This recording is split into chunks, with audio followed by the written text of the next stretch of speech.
मित्रांनो, तुमच्या एक्झामसाठी कॉम्प्युटर बेसिक्स हा सेक्शन 15 मार्क्ससाठी येतो आणि तुम्ही या सेक्शनचा चांगला अभ्यास केला, तर तुम्हाला या सेक्शनमध्ये 15 आउट ऑफ 15 मार्क नक्की पडतील.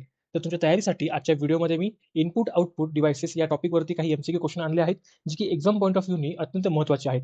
तर चला, आपण त्या टॉपिकला लगेच सुरू करूया आणि याच्यावरती क्वेश्चन्स पाहूया. तर फर्स्ट क्वेश्चन आहे, which of the following is an input device? यापैकी कोणता डिव्हाइस हा इनपुट डिव्हाइस आहे हे विचारले. ऑप्शन्स आहेत मॉनिटर, प्रिंटर, कीबोर्ड का स्पीकर. करेक्ट उत्तर असेल option C, that is keyboard. आता कीबोर्डवरती जेव्हा आपण ही कीज आहेत कीबोर्डचे आणि हे मॉनिटर आहे. ओके. आता जेव्हा तुम्ही या कीबोर्डवरती टाईप कराल, हे सिग्नल देईल सीपीयूला आणि सीपीयू थ्रू मॉनिटरवरती काही कीवर्ड्स प्रिंट होतील. For example, one stop solution. So तुम्ही हे जे दिलात याला आपण म्हणतो इनपुट आणि हे जे दिसतंय याला म्हणतो output. Okay. Therefore keyboard as a input device म्हणून काम करतं. Next question, which device converts digital signal into hard copy output? आता आउटपुट दोन प्रकारचे असतात, एक तर सॉफ्ट कॉपी आणि एक असतं हार्ड कॉपी. हार्ड कॉपी म्हणजे काय तुम्हाला माहिती आहे, जेव्हा कोणताही आउटपुट एका पेपर फॉर्मॅटमध्ये असेल. ओके. Output on paper. आणि जेव्हा आउटपुट तुमचा वर्ड फाईल किंवा पीडीएफ किंवा पीपीटी असे काही अशा याच्यावरती असेल, त्याला आपण सॉफ्ट कॉपी म्हणतो. सो असा डिव्हाइस जे तुमच्या डिजिटल सिग्नलला हार्ड कॉपीमध्ये आउटपुट देतो, त्याला काय म्हणतो? तो ऑप्शन्स आहे स्कॅनर, प्लॉटर, प्रिंटर का मायक्रोफोन. सो इथे करेक्ट उत्तर असेल option C, that is printer. कारण की प्रिंटरमधून आपण प्रिंटिंग करतो. म्हणजे काय करतो एक्झॅक्टली? तर जे काही आपलं आउटपुट आहे त्याला पेपरवरती प्रिंट करतो. देअरफॉर हे झालं एक hard copy.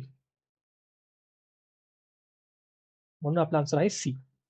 Next question, which of the following is not an input device? Scanner, joystick, plotter का लाईट पेन. आता यापैकी जे स्कॅनर आहे त्याचं काम काय आहे, तर कोणत्याही गोष्टीला स्कॅन करणं. पेज असो किंवा कोणतं फाईल असो, काही असो, त्याला स्कॅन करणं. त्यासोबतच जॉयस्टिक, जॉयस्टिक तुम्ही पाहिलं असाल, हे असं असतं. ओके. हे पण ॲज अ इनपुट म्हणून काम करतं. आपण याला ज्या डायरेक्शनमध्ये फिरवाल त्या डायरेक्शनमध्ये कर्सर किंवा ज्या काही गोष्टी आहेत ते फिरतील. त्यासोबतच प्लॉटर, प्लॉटर काय काम करतं, तर तुमचे जे काही डिझाईन्स असतात, इंजिनिअरिंग डिझाईन्स जे की खूप डिफिकल्ट आहेत आपल्या युज्युअल हाताने ड्रॉ करणं, ती हे जे प्लॉटर आहे ते ड्रॉ करतं आणि ॲज अ डिझाईन हे आउटपुट देतं. आणि शेवटी लाईट पेन काय आहे, तर आता मी ज्या पेनने लिहितोय या बोर्डवरती त्याला आपण किंवा आपण याला आपण पेन टॅब म्हणू शकतो. सो हे पण एक ॲज अ इनपुट डिव्हाइस म्हणून काम करतं. सो इथे एकच आन्सर आहे, ते म्हणजे ऑप्शन सी, जे की एक आउटपुट डिव्हाइस आहे. Next question, a device used to digitize image is called. आता सगळ्यात पहिलं समजून घ्या की डिजिटाइज इमेज काय असते. तर जेव्हा आपण एका फिजिकल इमेजला एका डिजिटल फॉर्मॅटमध्ये कन्वर्ट करतो, त्याला आपण डिजिटाइज इमेज म्हणतो. सो ऑप्शन्स आहेत ओसीआर, स्कॅनर, एमआयसीआर किंवा प्लॉटर. आता इथे जे ऑप्शन ए आहे त्यामध्ये आपण एका टेक्स्टला आयडेंटिफाय करतो. सेकंड आहे स्कॅनर. स्कॅनरमध्ये आपण कोणत्याही डॉक्युमेंटला एका डेटामध्ये कन्वर्ट करतो. फिजिकल डॉक्युमेंट जे असतात, फॉर एक्झाम्पल हार्ड कॉपी, तुम्ही हे बघितलं असाल भरपूर जागी. सो या हार्ड कॉपीला आपण कम्प्युटर डेटा मध्ये कन्वर्ट करतो. म्हणजे काय झालं, तर फिजिकल इमेजला आपण एका डिजिटल फॉर्मॅटमध्ये कन्वर्ट करतो. देअरफॉर आपला आन्सर मिळालं आहे आपलं ऑप्शन बी. आता एमआयसीआर जे आहे त्यामध्ये आपण मॅग्नेटिक इंक ला रीड करतो आणि त्यातले कॅरेक्टर्स आयडेंटिफाय करतो. आता ऑप्शन सी आणि ऑप्शन ए हे सारखे आहेत, फक्त इथं फरक इतकाच आहे की हे युज्युअल टेक्स्टला आयडेंटिफाय करतं आणि ऑप्शन सी मध्ये आपण मॅग्नेटिक इंकला आयडेंटिफाय करतो. आणि आपल्याला ऑप्शन डी म्हणजे की प्लॉटर माहिती काय आहे. Next question, which device is use to read bar codes? तुम्हाला इथे बघताच आन्सर कळून जाईल. सो ऑप्शन असेल option A, that is barcode reader.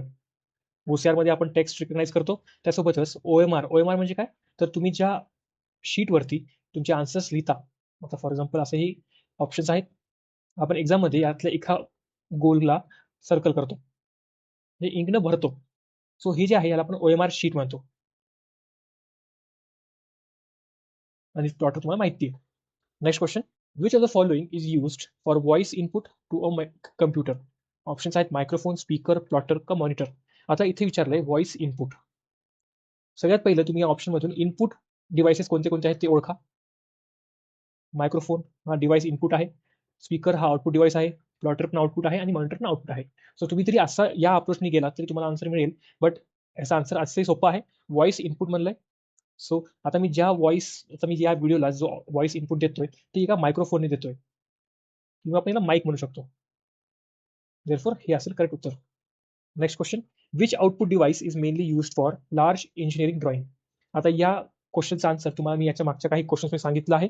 So अशा गोष्टी, असं सॉफ्टवेअर किंवा अशा डिव्हाइसेस ज्याच्यामध्ये आपण इंजिनिअरिंग ड्रॉइंग बनवतो त्याला म्हणतो आपण plotter.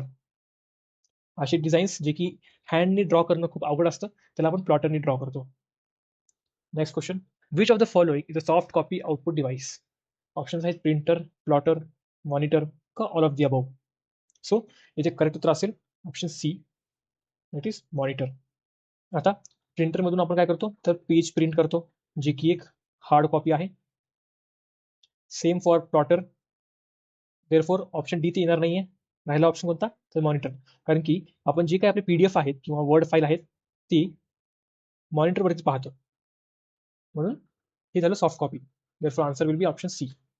Next question, the device used to input graphical drawings into the computer is. आता इथे काय विचारलंय, असा डिव्हाइस जो की ग्राफिकल ड्रॉइंगला कम्प्युटरमध्ये टाकायचं काम करतं. म्हणजे काय आहे हे, हँड ड्रॉइंग्स किंवा आपण म्हणू शकतो की फिजिकल ड्रॉइंग ला आपण डिजिटल फॉर्मॅटमध्ये टाकतो. म्हणजे काय करतोय तर कम्प्युटरमध्ये टाकतोय. देअरफॉर याला काय म्हणतो आपण तर digitizer. Therefore answer will be option A. Printer, speaker आणि प्लॉटर हे आउटपुट डिव्हाइस आहेत. Next question, which of the following devices is both input and output? असा डिव्हाइस जो की दोन्ही इनपुट आणि आउटपुट आहेत. ऑप्शन्स आहेत टच स्क्रीन, स्कॅनर, कीबोर्ड का प्लॉटर. आता याचं करेक्ट उत्तर असेल option A, that is touch screen. कारण की ह्या स्क्रीनवरती तुम्हाला दोन्ही गोष्टी जमतील. तुम्हाला टच करून तुम्हाला एक इनपुट देता येईल आणि तुम्ही जेव्हा टच कराल ते जे रिस्पॉन्ड करेल त्याच्याने तुम्हाला तुमचं आउटपुट देखील तिथे दिसेल. म्हणून एकाच टाइमला तुम्हाला तिथे दोन्ही गोष्टी करता येतात. म्हणून करेक्ट आन्सर असेल option A. Next question, which of the following devices is use to read magnetic in characters? आता याचा तुम्हाला मी आन्सर दिला आहे. याचा ऑप्शन करेक्ट असेल option C, that is MICR. याचं फुल फॉर्म आहे मॅग्नेटिक इंक कॅरेक्टर रिकग्निशन. आता हे कधी तुम्ही भरपूर वेळेस बघितलं असाल तर हे बँक्समध्ये यूज होतं, जिथे चेकवरचा नंबर असतो त्याला रीड करायला हे हेल्प करतं. Next question, the device use for reading printed characters and converting them into digital form is. याचं पण आपण आन्सर बघितलं आहे. याचं करेक्ट उत्तर असेल option A, that is OCR. OCRचा फुल फॉर्म काय आहे तर ऑप्टिकल कॅरेक्टर रिकग्निशन. आता मी याचे आन्सर तुम्हाला मागे सांगितले होते कारण की तुम्हाला याचा एक आयडिया मिळावं आणि तुम्हाला या क्वेश्चनला आन्सर करण्यासाठी हेल्प व्हावी. Next question, OMR is mainly used for reading barcodes, reading marked answers in exam, reading magnetic ink, reading hand written text. इथे करेक्ट उत्तर असेल option B, reading marked answers in exams. Next question, which of the following is a pointing device? Mouse, keyboard, printer का scanner? आता तुम्ही जर computer वापरला असाल तुम्हाला माहिती आहे आपण जेव्हा माऊस यूज करतो तेव्हा एक पॉइंटर असतं या शेपचं, ज्याला आपण कर्सर म्हणतो. सो ऑप्शन असेल correct, that is mouse. Next question आणि आपल्या व्हिडिओचा लास्ट क्वेश्चन असेल हा, which device is use to control video games? Options आहेत जॉयस्टिक, प्लॉटर, स्कॅनर का प्रिंटर. याचं करेक्ट उत्तर असेल option A, that is joystick. तुम्हाला सांगितलंय मी जॉयस्टिक असं असतं. तुम्ही याला पुढे मागे किंवा राईट लेफ्ट फिरू शकता जेणेकरून तुमचा जो व्हिडिओ गेम मधला प्लेअर आहे किंवा जे काही तुमची ऍक्टिव्हिटी आहे ती कंट्रोल करू शकता. तर मित्रांनो हे होते आपले आजचे क्वेश्चन्स.